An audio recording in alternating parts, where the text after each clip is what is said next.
Students, myself, Dr. Mukesh Sharma, Department of Sociology, government college Kishangarh. पिछले ई lecture में BA part second sociology paper 2 Indian society issues and problems में topic inequality of cast की हमने चर्चा की। आज हम इनइक्वालिटी ऑफ कास्ट में दूसरे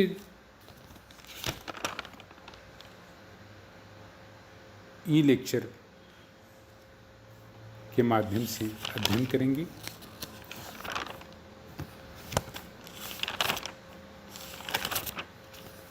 आज हम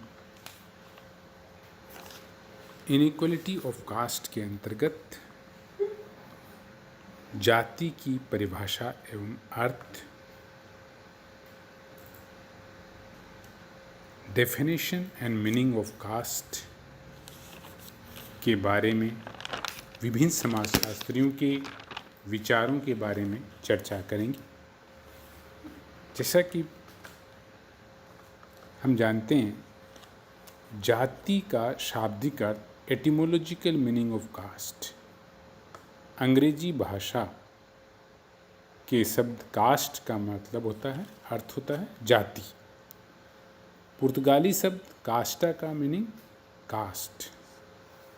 संस्कृत जन धातु से जाति शब्द व्युत्पन्न हुआ है, जिसका अर्थ होता है जन्म या उत्पत्ति से। जाति शब्द की उत्पत्ति पर सर्वप्रथम ग्रेसिया डी ओटा ने प्रकाश डाला। फ्रांसीसी विद्वान अब्बे डुबाय ने जाति अवधारणा का प्रयोग प्रजाति के संदर्भ में किया था।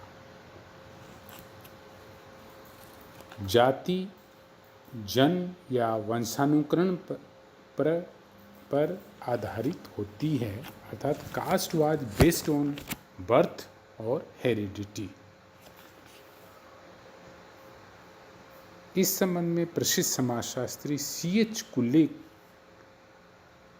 का कहना है या कथन है, जब एक वर्ग पूर्णतया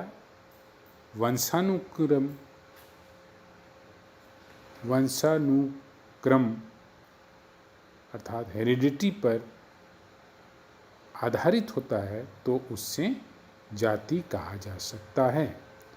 जाति में दो प्रकार की असमानताएं होती है, अस्थायी और परिवर्तनशील। अस्थायी या प्रदत्त असमानता को व्यक्ति अपनी मेहनत, ईमानदारी, कार्यकुशलता, बुद्धिमत्ता, व्यवसाय आदि के द्वारा नहीं बदल सकता, इसलिए इसे बंद वर्ग या जाति क्लोज्ड क्लास भी कहते हैं। जिस सदस्यता को व्यक्ति अपने प्रयासों से बदल सकता है और समाज उससे परिस्थिति को परिवर्तित करने की अनुमति देता है, तो उसे खुली वर्ग व्यवस्था कहते हैं, open class system. Doctor D.N. Majumdar एवं T.N. मदान का इस संबंध में फेमस स्टेटमेंट यह है कि जाति एक बंद वर्ग है, caste is a closed class. जाति जन्म एवं अंतर्विवाह पर आधारित होती है, अर्थात caste is based on birth and endogamy.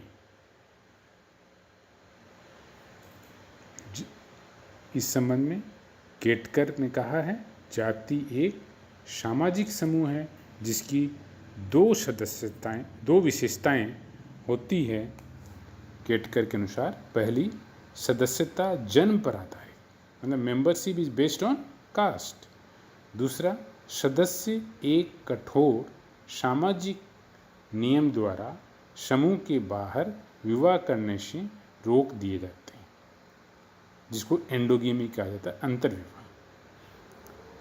हॉवेल ने इस संदर्भ में कहा है, अंतर्विवाह और आनुवंशिक पद के द्वारा सामाजिक वर्गों को एक अस्थायी और अपरिवर्तनशील रूप दे देना ही जाति है।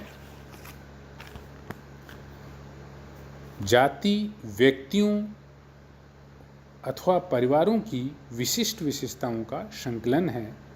Caste is an aggregation of individual group of distinctive character. Martindale और मोनाचेसी ने कहा है, जाति व्यक्तियों का एक ऐसा समूह है जिनके कर्तव्यों तथा विशेषाधिकारों को जन्म से निश्चित होता है।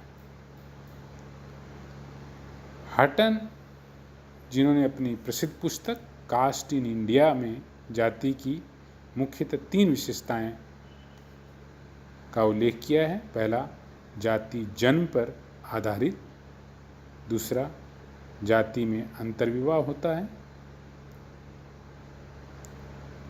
अर्थात मैरिज विद इन कास्ट, जिसको एंडोगेमी कहा जाता है, मैरिज विद इन कास्ट। तीसरा, वंशानुगत व्यवसाय, hereditary occupation. N K Dutta, जिन्होंने origin and growth of caste in India में जाति व्यवस्था कास्ट सिस्टम की 6 विशेषताओं का उल्लेख किया है, जो इस प्रकार से हैं। पहला, जाति के बाहर विवाह पर प्रतिबंध, मतलब एक जाति का सदस्य दूसरी जाति में विवाह नहीं कर सकता है। दूसरा, अन्य जाति के साथ खान पान पर प्रतिबंध। खान पान, भोजन आदि भी एक जाति दूसरी जाति अपने से निम्न जाति के साथ खान पान नहीं कर सकती है।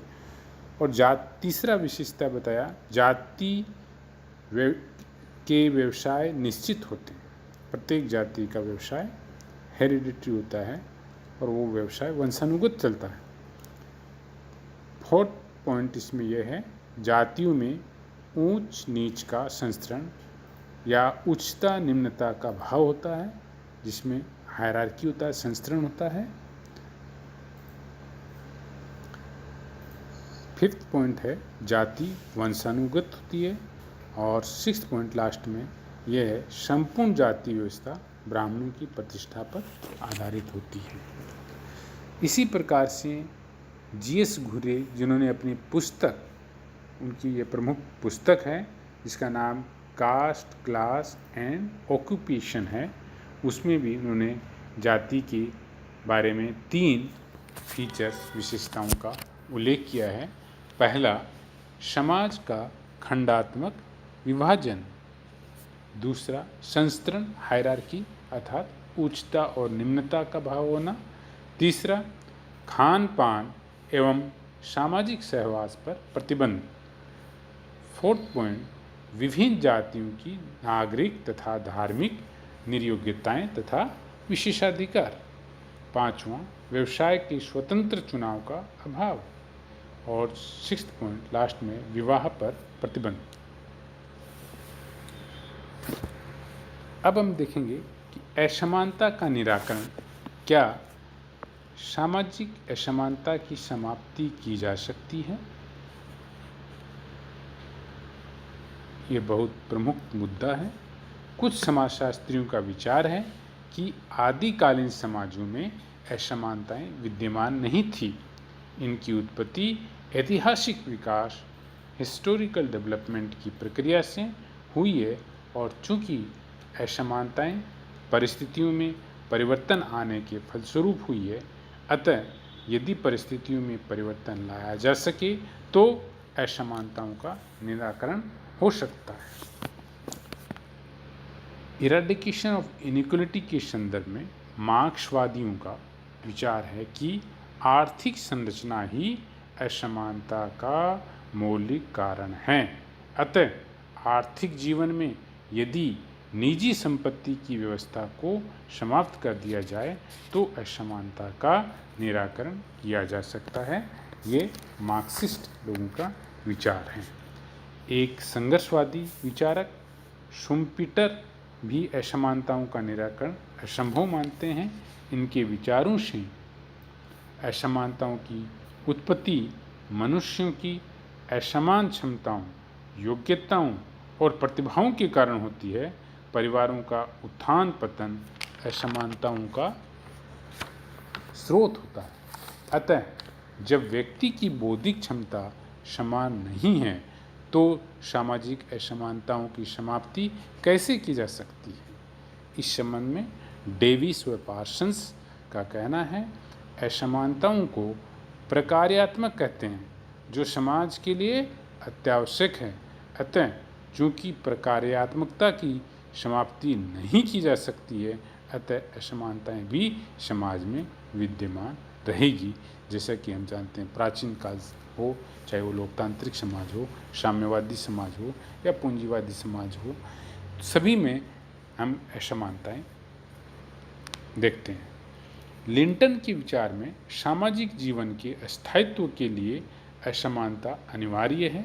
उपयुक्त सभी विद्वानों के अनुसार ये कहा जा सकता है कि जब तक समाज का अस्तित्व है असमानता व्याप्त रहेगी, क्योंकि सामाजिक व्यवस्था के लिए असमानता का भी होना आवश्यक है। धन्यवाद।